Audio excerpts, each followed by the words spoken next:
songs is established as an irrevocable fact. Om Ajnanatimirandasya Jnananjana Chakshurunmilitam Yena Tasmai Shri Guruve Namaha. I was born in the darkness of ignorance, and my spiritual master opened my eyes with torchlight of knowledge. I offer my respectful obeisances unto him. Srila Prabhupada ki Jai. Hold.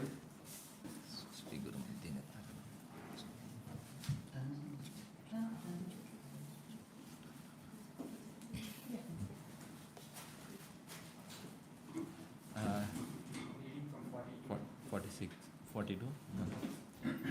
Hare Krishna. So, this is my first class. So, please bless me that I can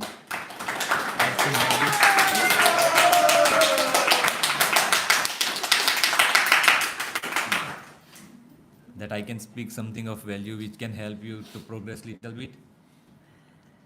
And if I make any mistake, please correct me in this at the same point. Yes, definitely. So last we discussed 10.3.22 that was explained by Himanshu Prabhu, and then we went into glories of Govardhan Hill by Maharaj, and yesterday we had an Kirtan outside at Legislative Assembly, and now we are directly going to focus on 10.3.53. But before that, we'll go through what has been happening till now. So anyone would like to provide context?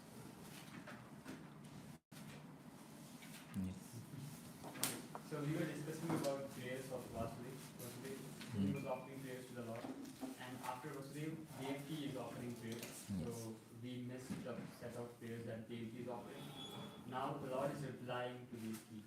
Yes. So I think we are discussing.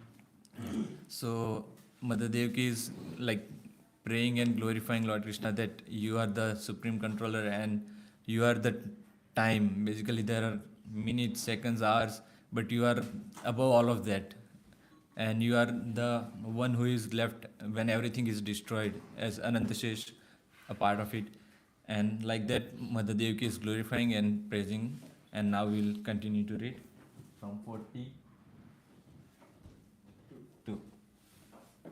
Maharaj, would you like to read? Sure. In the next millennium, I again appeared from the two of you who appeared as my mother, Ajiti, and my father, Kasyapa. I was known as Upendra, and because of being a dwarf, I was also known as Vamana. O supremely chaste mother, I, the same personality, have now appeared to you both as your son for the third time. Take my words as the truth. I have shown you this form of Vishnu just to remind you of my previous births. Otherwise, if I appeared like an ordinary human child, you would not have believed that the Supreme Personality of Godhead, Vishnu, has indeed appeared. Both of you, husband and wife, constantly think of me as your son, but always know that I am the Supreme Personality of Godhead. By thus thinking of me constantly with love and affection, you will achieve the highest perfection, returning home back to Godhead.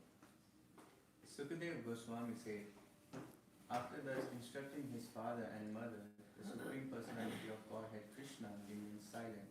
In their presence, by his eternal energy, he then transformed himself into a small human child. In other words, he transformed himself into his original form, Krishna's to Bhagwan's Swayam. Thereafter, exactly when Vasudeva, being inspired by the Supreme Personality of Godhead, was about to take the newborn child from the delivery room, Yogamaya, the Lord's spiritual energy, took birth as the daughter of the wife of Maharaja Nanda.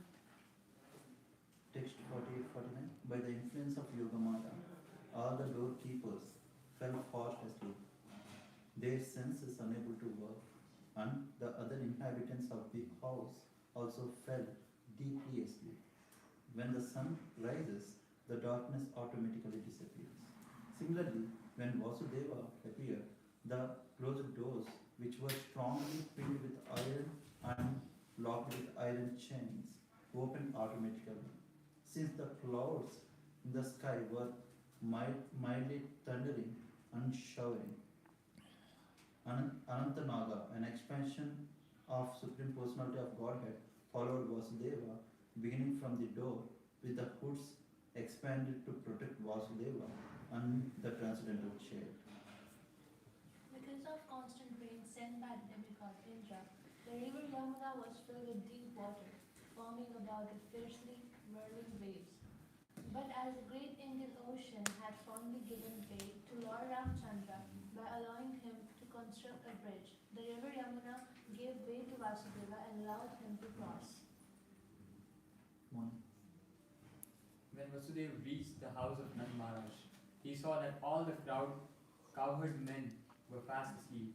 Thus, he placed his own child on the bed of Yashoda, picked up her daughter, an expansion of Yogamaya, and then returned to his residence, the prison house of Kamsa. Would you like to read? Vasudeva placed the female child on the bed of Devaki, bound his legs with the iron shackles, and thus remained there as before. Exhausted by the labor of childbirth, Yashoda was overwhelmed with sleep and unable to understand what kind of child had been born to her. Okay, and we are going to focus on the last verse.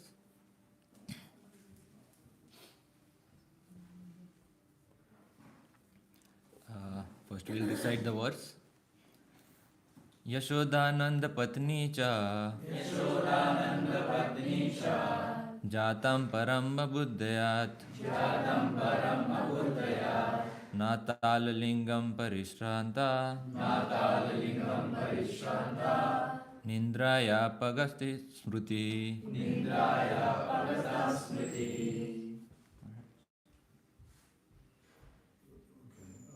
Others didn't give a chance. Should they? Okay. Would that be a good order? Sure. That's it. Prabhu, would you? Yasodananda Patni Cha. Yashodanand पत्नी च. Would you like to read second line? Jatam Param Abhithat Yata. Yes. जातं परमभूत्यता. Alex?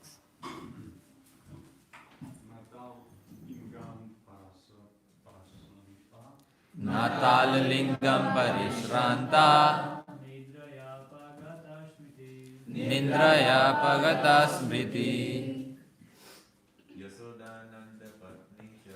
Yashodanand पत्नी च जातं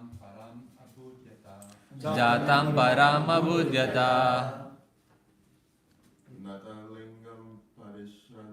नाताललिंगं परिश्रान्ता निद्राया प्रगता स्मृति. We'll continue with synonyms, word to word. Everyone together. Yashoda, Yashoda, Krishna's mother in Gokula. Nanda Patni, the wife of Nand Maharaj. Cha, also. Jatam, a child was born. Param, the supreme person. Abhutyata, could understand. Na, not. Talalingam, when the child was male or female. Parishranta, because of too much labor. Nindraya, when overwhelmed with sleep. Apragat smriti, having lost consciousness. Translation, everyone together again. Exhausted by the labor of childbirth, Yashoda was overwhelmed with sleep and unable to understand that what kind of child has been born to her. Purport by A.C. Bhaktivedanta Swami Srila Prabhupada. Srila Prabhupada ki Jai.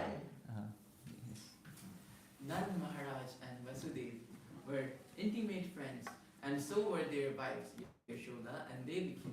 Although their names were different, they were practically non-different personalities. The only difference is that Devaki was able to understand that the Supreme Personality of Godhead had been born to her and had now changed into Krishna, whereas Yashoda was unable to understand what kind of child had been born to her. Yashoda was such an advanced devotee that she never regarded Krishna as the Supreme Personality of Godhead, but simply loved him as her own child. Devaki, however, knew from the very beginning that although Krishna was her son, he was the Supreme Personality of Godhead. In Brajbalak. Okay. Okay, in Vrindavan, no one regarded Krishna as Supreme Personality of Godhead. When something very wonderful happened because of Krishna's activities, the inhabitants of Vrindavan, the cowherd men, the cowherd boys, Nanda Maharaj, Yashoda, and the others were surprised. But they never considered their son Krishna the Supreme Personality of God. Sometimes they suggested that some great demigods had appeared there as Krishna.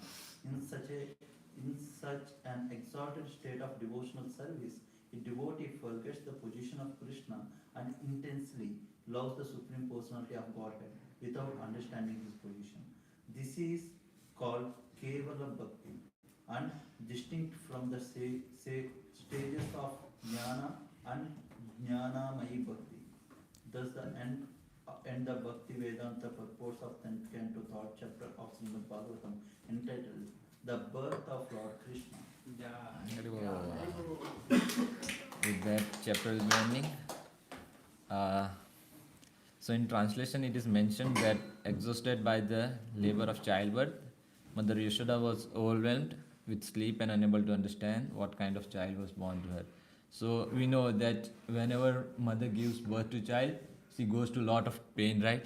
And generally it is the situation that she is not that much conscious about what is happening, right? And due to that pain, like they won't understand. And now Mother Yashoda won't even understand. Like before there was Yog Maya, and now there is Krishna there. So she was totally confused and wasn't sure about what type of child was born to him. And it is mentioned in the purport that Mother Devaki, he regarded Krishna as Supreme Personality of Godhead. Why? Because he showed his four-handed form with Shankh, Chakra, Gada and Padma. So she knew that he is Supreme Personality of Godhead. But whereas Mother Yashoda, she wasn't sure that who Krishna exactly is. Though she would realize the power or potency that yes, he is the one who is giving pleasure to her and everyone. But she wasn't like sure or clear. And so basically we can see that this Mother Devaki and Yashoda both had different mood of serving or mood towards Krishna, because one knows that he is Supreme Personality of Godhead, while the other one, for her, he was just a child, like normal baby of her. So if we see in present time, like what we are trying to do, we are trying to create a perfect world, so-called perfect world. Everyone is trying to create, scientists, researchers, and whatnot.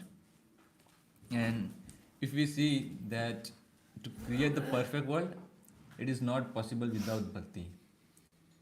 Though we do lot of research, we develop different things, we make different instruments to make our life easier. But if we see and compare to the past, what have everyone like gained in earlier time? Everyone was living happily with small house, a farm, and all. And now they have to work extra shifts, pay loans. Both husband and wife both have to work.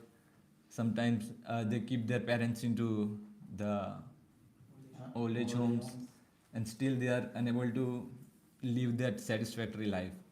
So for progress, people are focusing on karma and speculation, but we know that if we want to really make the world good to live and a perfect world, the only way would be bhakti, right?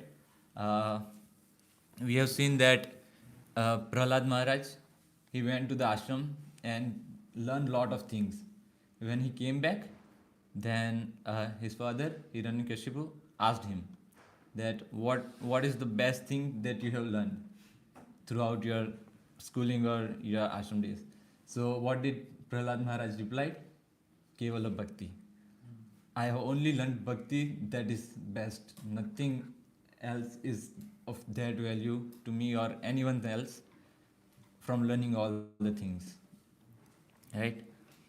So if we go technically, Bhakti can be considered into three divisions. That is Gunibhuta, Pradhanibhuta, and Kevala Bhakti. And according to these three, they can be divided into three different stages, which includes Gnan, Gnanmay, and Rati. What is Gnan? That is simple knowledge, praying by simple knowledge. Another is Gnanmay. What does that include? It have mixture of love and knowledge. Somewhere most of us are trying to be right. We are trying to love and do all the things with love, and we are trying to also gain knowledge about Krishna. And the third one is Rati or Prema, that is pure love. And most of the people, all of the people and things in Braj are in that Bhakti, Prem. Uh, for Gnanmay Bhakti, we see a lot of examples in daily life, different yogis and people are trying to do. And for Kevala Bhakti, now we can focus on Kevala Bhakti by considering the pastimes which Lord Krishna performed in Vraj. So basically, Mother Yashoda, it can be considered as Kevala Bhakti. Why? Because she was the one who considered Krishna as only her child, right? Not as Supreme Personality of Godhead. While Mother Devaki, she considered him as Supreme Personality of Godhead. So these are two distinct things. Now, how did Mother Yashoda treat Krishna?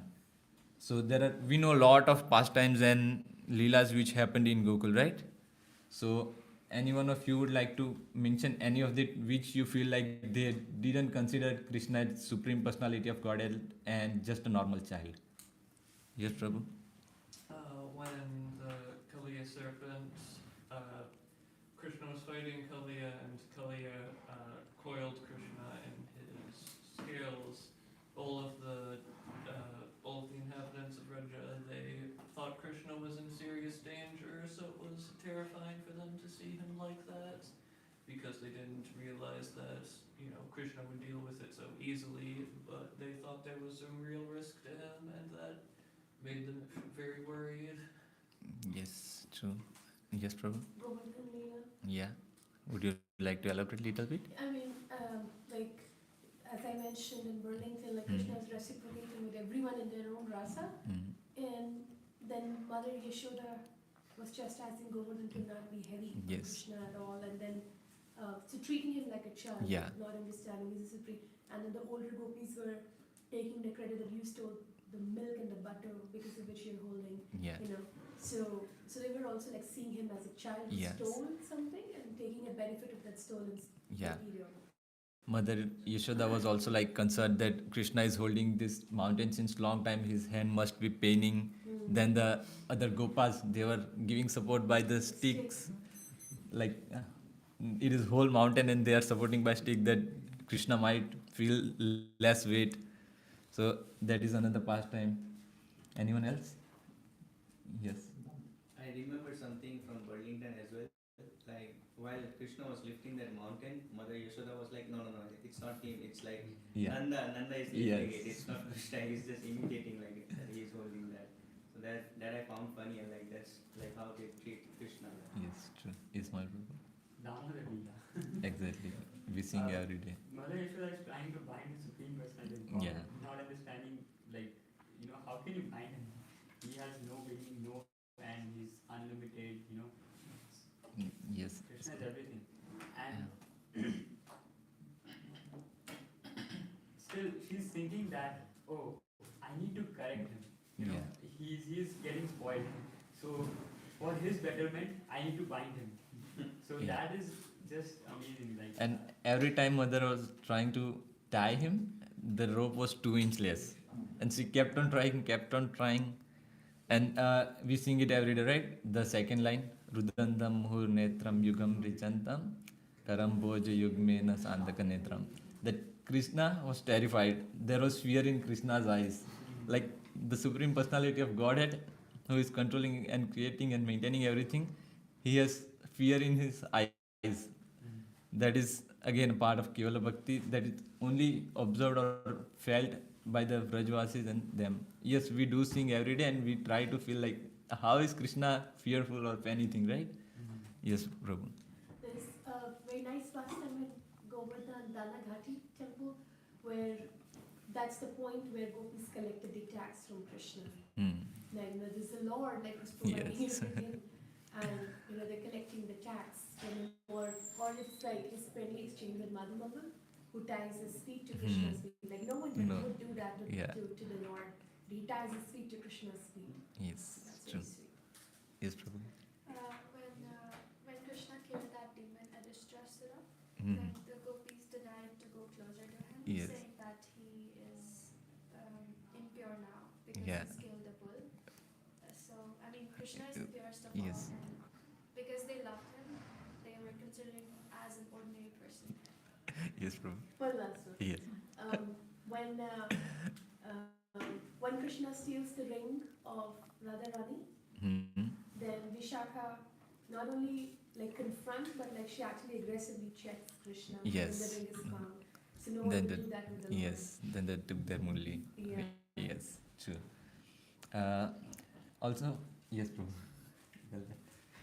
My favorite pastime of Putana. Now Krishna killed the whole big demons. She was just, they say Govardhan is 7 coos big, right? And then Putana was 6. So she was super big, and then they're thinking, oh, it's Narayana who saved him. And as soon as gopis, Krishna came back from Putana's body, gopis are taking him to cows and they are using its tail to remove the evil eye. Yeah. And they are making Krishna bathe in cow urine and all sort of stuff. Yes. We see Krishna killing lot of demons, as Prabhu said, right? When they went into the cave, there was actually a serpent. Then also something similar happened. They were like, Krishna is there, but what will Krishna do? He can do everything. He don't have to do anything, in one sense. And we see Krishna kills so many demons, right? And still, what the Gopas do? Come on, Krishna, let's wrestle. They want to fight with Krishna. So there is different mood they are having with Krishna over there. Another thing, like, do you think that Mother Devaki would feed anything when she is having some meal or something? Mother Yashoda would. Like when Mother Yashoda would have his dinner or food, if he sees Krishna, then she will give a bite to him. Can Mother Devaki do? No. She knows that he is the Supreme Personality of Godhead, so she won't do it. But for Mother Yashoda, he is just his son. So he'll definitely feed him as much as he can. Right? And so, while the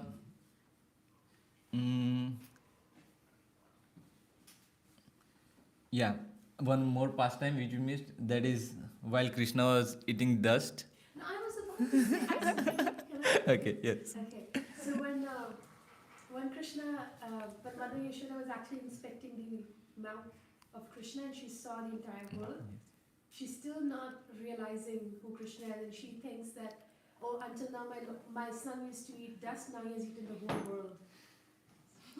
Yeah. That was so And after all of that is done, Mother Yashoda was, for a while she was thinking that, oh, what is this? How is this happening? And then Mother Yashoda was like, no, I'm just overthinking.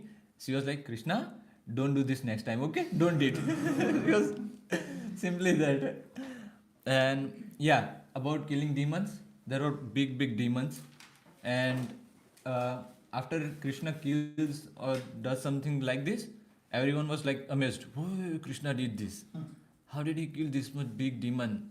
And they were like they get surprised by this thing, but they don't know that Krishna is Supreme Personality of Godhead. They don't treat him like that, right? The one example would be from our new Instagram page, Wisdom Works, which Manil Prabhu uploads regularly. And you remember he uploaded one quote or thing about money and a person who is rich. No one? Okay, maybe about 3 days ago. So it's like if someone have a lot of money and then a small amount won't make difference for him. Let's say that someone is considered Moil Prabhu, he is a millionaire and he is donating few millions to temple and different places regularly. Then we'll know that yeah, he is rich and he can do it. But on the other hand, what if we find someone who is not that much rich and he makes a donation, right? Then we will be amazed. So this is also something similar. Like they don't know what opulence or how strong Krishna exactly is. They think is Krishna is just a normal kid, just a normal child, and so they were amazed, like, oh, how is he able to do this? But if they know the truth, then it would be different, right? Also, while separation, now this is about different pastimes and leelas happening and different bhav that people had. Now, what about the separation when Krishna left Vrindavan? And this bhav, you won't see this in Mathura or else Dwarka. This is only there in Braj. While Krishna left Braj, we know how the environment or surrounding was, right? Everyone was burning in mode of separation. And Acharya's quote that the trees of Vrindavan, they would burn because of the separation. But what kept them growing or kept them? The continuous flow of the tears of gopis. We know we need to supply water to stop something from burning, right? So Acharya's quote that trees would burn out if gopis would not cry continuously. So both were crying in separation. One was burning, other was crying, and that kept each other going throughout the way. And yeah, so other thing, the trees of Vrindavan, Vraj, how does it have significance or value? So Maharaj was quoting the other day that now people are cutting trees and because of construction or whatever they want to progress, making good money. Vrindavan is a dham, lot of people would be visiting, so they want to develop it in a materialistic way. So why these trees are from such long time? There are trees, there would be, and there are for sure, I think, there are trees which have seen Goswamis and Mahaprabhu over there. Who, when they visited, they have seen them by themselves. And now what we are doing, we are cutting them. So we are losing the chance of getting mercy. We can get the chance to see the trees which Mahaprabhu and Goswamis had view of, the same tree, right? And we are lacking out of that mercy. And we know that we need mercy to progress in our sadhana or practices, whatever we are trying to do, right? So how do we get mercy? One is sadhu sangha and devotees and acharyas, right? So we are trying to get that. Now we do chanting regularly, we do hearing, and we try to gain and go into like higher good mode of goodness, coming out of mode of passion and that, right? So how does this work? This hearing, chanting, and seva, this gradually purifies us. This process is not like instantaneous. It will take some time. Like the water filter, we used to do the experiment while we were kid, right? We like school teacher used to give us assignment that this is dirty water. You have to pour this and make it filter. How we used to do? We used to make layers of sand, stone, and small, and then plastic. And while pouring that, slowly and gradually, it purifies and it becomes pure and clean water, which we are able to drink. This is also something similar, that we try to get this into this mood, and slowly and gradually we will become purified and pious. Now, sometimes we might ask that someone is hearing since some long time and he is not that much progressing. So for that we can consider main 2 points. The first one is starting point, that we don't have same starting point. We think that he is doing this since long time from this time and he just came and he's doing good. But we know that he might have done it in his previous lifetime, right? And other thing which stops is offense. We read offenses in the morning, 10 offenses, and if we commit that, then it is another thing that will hinder our progress or make it slower. Now, how can we go further? Basically, we can still keep doing. Hearing and chanting are so pure that if we commit a offense, it will still help us, but don't do it intentionally. If we are doing it intentionally, if we have committed it by mistake, then we will get purified and become pious. But if we are doing it intentionally, it is an act of criminality, what it is stated in our shastras, right? Now, how can we get better into this mood? We need to realize that how can I serve Krishna, right? That is the main aim. We want to serve Krishna in the best possible way. So if we realize that, then we become liberated. People are trying to get liberated, right? But it is stated that if we realize that I need to serve Krishna and He is the supreme controller and enjoyer, at the same time we will get liberated. There is no need of doing anything. But we are not looking only for liberation, right? We are looking for Krishna prema. So only liberation is not that hard in bhakti. Still, it is somewhat hard, but not that much. But yeah, he is liberated until what time? Until he changes his decision. If he is thinking Krishna is supreme and I shall serve him in all aspects, then he is liberated. And as soon as he will divert from that thing, he is not determined, then he will lose that thing. Yeah? And we see that determination, how is it so important? We cannot be determined to anything like so easily. So why is it hard? One thing would be the sins we are accumulating since long time. We are just keeping on. We are just adding those sins, and now we got the chance that we can purify ourselves. And so now to purify ourselves, we are working on it. And again, this thing how it works, the water analogy I would use again. The dirty glass, which has dirty water and which is collecting dirt from long time. Now how can we purify? We just turn on the tap of good and fresh water, keep adding it. After a good time, the water will be fully purified, right? Simply by just adding the pure water. So we are trying to do that only. Now, when we realize that Krishna is supreme and He is my Lord and I am His servant eternally, and this thing, if we realize, that can instantaneously clean ourselves and we can get free from all the sinful reaction. Like, is it possible that we get freed from all the sins? Yes, it is possible. Prabhupada gives example of sun and fog. That as soon as sun appears, the fog will vanish, right? It won't take long time as much as it take in that water. But yeah, getting this realization is hard and time consuming. Now, what can we do to obtain or go through this route? So basically, we do chanting, hearing. Other thing we do is service, right? But service, how we need to do? With love. With love and faith. We need to serve and do all the services with love and faith.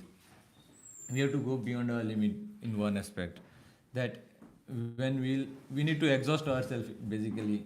Yeah, keeping ourselves in mind that we are in physical body, we have to consider that, but exhaust ourselves. We shouldn't get time at 9 o'clock. Oh, let me go here or let me do this. At 9, our body would be like, okay, Vatsal, sleep. Or we need to be like exhausted that, okay, now I cannot do anything. Now I have to sleep. We'll sleep by that time. We'll again wake up early in the morning. So doing more service. And yeah, another thing, this is the chance when we are getting to serve. Because once we hit old age, we won't be able to serve at this capacity. We see lot of example devotees in our ashram, right? Jai Shri Prabhu, Dakshin Prabhu, and they quote this, that old age is not so good. So this is our chance to serve as much as possible and do that thing. And yeah, we have to be consistent. Like every morning when I chant upstairs, there is a leaf of tulsi which on the starting, I saw it on the starting of Damodar month, it was this much, just a tiny kind of sprout. And now with each and every day, it kept on growing little bit. And now it is somewhat this big leaf. if you see. And now we know that one day it will be at the lotus feet of Krishna at 7 a.m. while we are taking darshan, right? So it's like that, like every step in bhakti, it counts. With all the steps we take in the bhakti, it will slowly and gradually get us out of this material body and material speculations. Also, so these are some of the ways we can go to the bhakti, right? And we know Krishna is supreme, and he today we read the last verse, right? He shall be my Lord, however he treats me. But we read it, we just hear it. But how many times do we realize that thing? Something doesn't go our way, then we don't realize at that moment. But while we read, okay, for a while. And it is true that, see, everything, every success we get is to test the person. God gives that success or joy to taste that person, and every time He give him sadness or failure, then it is to teach him something. But we don't remember that very often. Every time we forget it. So it is important that we keep that thing in our mind, right? And now it's 9:18. We will be moving towards the end. So, like, we discussed all these things, and now one another thing, faith. It is also an important aspect. On the faith, one example is from Ramayana. Angada, he went to Ravan, and what he challenged, by he had faith in Lord Ram, and by taking the name of Lord Ram, he kept his feet, and he challenged, any one of you can move this, lift this leg of mine, we will surrender. I was like, what? This must be wording and challenge. But he had that faith in Lord Ram. No one was able to move that leg, right? So we need to have faith as strong as him. Now we'll end this with last few things which I had just written exit. So we discussed different bhakti. Now by knowledge we can pursue transcendental bliss, but without variation. If we have knowledge, we will get transcendental bliss, but not variety in that. A kind of monotonous, simple, right? Then another is Gnanmayi, that is transcendental opulence of personality of Godhead. We will understand what is the transcendental opulence God have.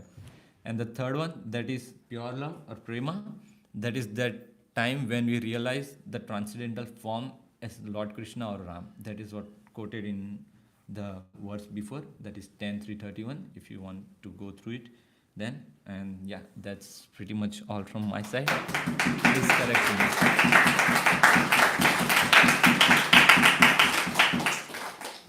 Josh, thank you. Sweet. Thank you very much. Great. I'm impressed. A couple of things I wanted to say. Just going to the theme of the verse here. Exhausted by the labor of childbirth, Yashoda was overwhelmed with sleep and unable to understand what kind of child had been born to her. Now we're talking about what kind of child. I mean, that can be interpreted a little bit. He's not an ordinary child, that's one thing. But also there was a little bit of concern about what gender. So I had the task, we put this play together. It was called The Eighth Child, that's what we called it. And there was a controversy. We put it to like a controversial level. We had Bridgebasi say, well, I thought it was a girl, you know. And others said, I thought it was a boy, a girl, boy, girl, boy. And then for a little comic relief, I think we had Yashoda, she just took the blankets out, it's a boy. Just to confirm. And now, so that's one thing. And when I was raised Catholic, and there's one book that our neighbors had, who are also Catholic, and there's a story in there about some, if I remember correctly, a Christopher guy. And he carried a baby across the river. It's not Jesus, it's not Krishna. And he carried the baby, for what reason, I just can't remember exactly, but the baby got very heavy. heavy, and he prayed that it would become light, and it did. And that's what I remember about the story. So when I came to Krishna consciousness, I said, Vasudeva took this baby across the river, and similar kind of stuff is going on here. Wow, there's some amazing parallels here. And it was a story not necessarily about Jesus. It wasn't really defined who the baby was, but somehow or other there are similarities here. Yeah. And are you familiar with the story at all? Anybody raised by Christians? And you ever heard it before? I really have to get my hands on that book and go through it again and understand its origin. Every day there's about 10, Yes, we see a lot of parallels in one sense, right?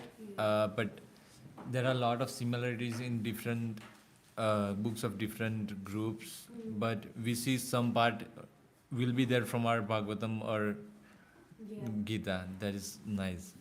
Basically, the concept is trying to be same, but at different levels. Mm. Yes, Prabhu. So, you mentioned how will I, this is a very important question, how will I serve Krishna?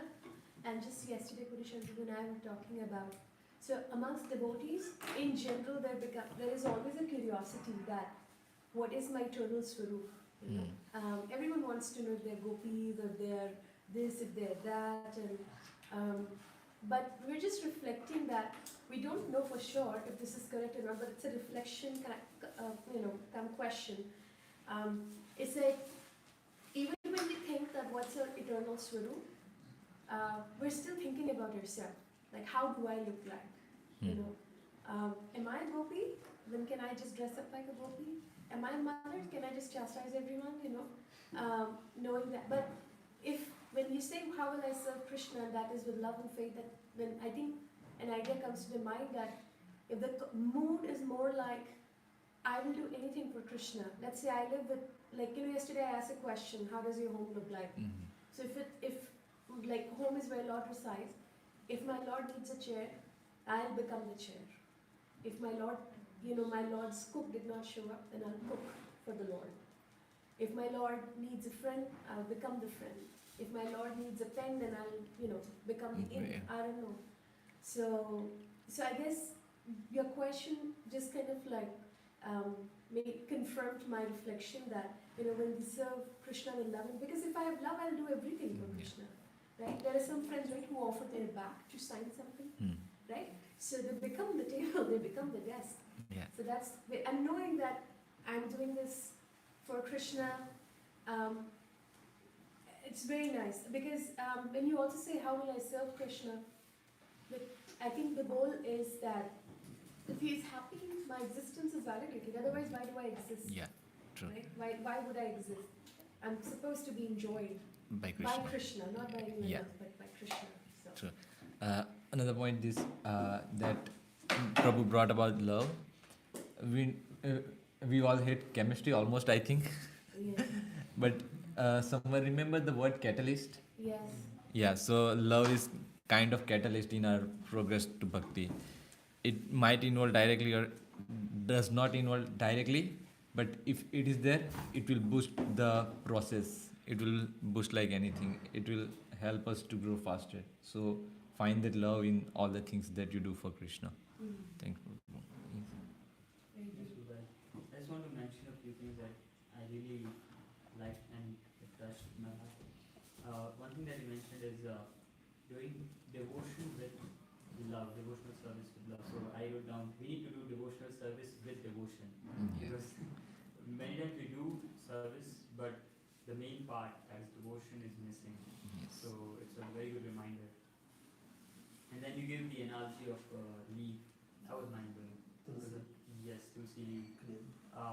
It was just amazing, like how, it takes time for that leaf to grow, you need to water it, you need to take care of it. And then when eventually it grows and it reaches a level, then it is plucked and then offered to the feet of the Lord. So in a similar way, we are, Trying, growing growing little by slowly. little. One And day. will take time for sure. It will take time for us to reach a level where we could be offered to the Lord and will directly engage in And- service. yes. So that is a very beautiful analogy. Thank you for that. Thank you, Prabhu. Yeah, I think that's all. Maharaj, Anything? something? Yes, ma'am. Yes. Thanks for talking about devotional service. It's all about love. Sometimes we experience that it's not always devotional service, but emotional service. Mhm. You ever experienced that before? There's a lot of people, they want temper their emotions with a little bit of gyan, you know, being practical also, you know. And so one has to be careful about that. But although there's feelings in devotion, there's no doubt about that. But it has to be regulated Yes. by thoughtfulness, right? So Yeah. that's really important. Don't let it be emotional service. We've seen people being very emotional Yeah. when they're not, and it's not devotional, you know? Yes. You know, to make a distinction here. Yeah. It's very nice actually. So this is something like we need to do the thing which is required, not always with emotion, but sometimes with logic and devotion. Not with emotion, but the demand of the time and situation, we need to do that thing with love. Like that is the important thing, right? If we like to do something, we'll do it with love and affection, right? But if it's something which we don't like it that much, then it is hard to find that, right? That is the moment, like we need to develop love for that thing also, which we are not that much comfortable. So thank you for sharing that. I'll give you an example, I won't Yes. take long. There was a family regularly donating all the sugar, white sugar, for whatever it's worth, I won't make any comment about that, to the Rath Yatra, you know? And every year they were doing it. Yeah. Then someone else came in one year and said, we would like to help with sugar. And then the family that was the regular, they got all emotional, like, oh, we've been doing it for, it's a tradition, you know? Ironically, it's very sweet, right? So they're supposed to be sweet. Yeah, that's, Irony. I yeah. know when you're talking about. Oh, really? Okay. I will check here.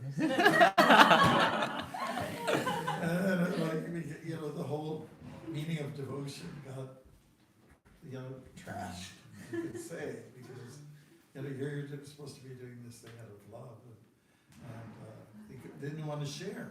The original donor didn't want to share. That could have been nice negotiation. But the issue wasn't like that. It was all just emotion. Oh my God.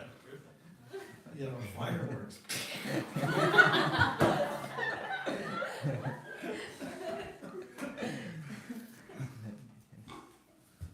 That's all.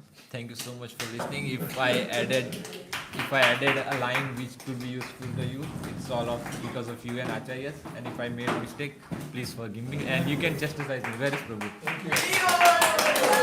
Raj Srimad Bhagavatam ki. Vancha Kalpati.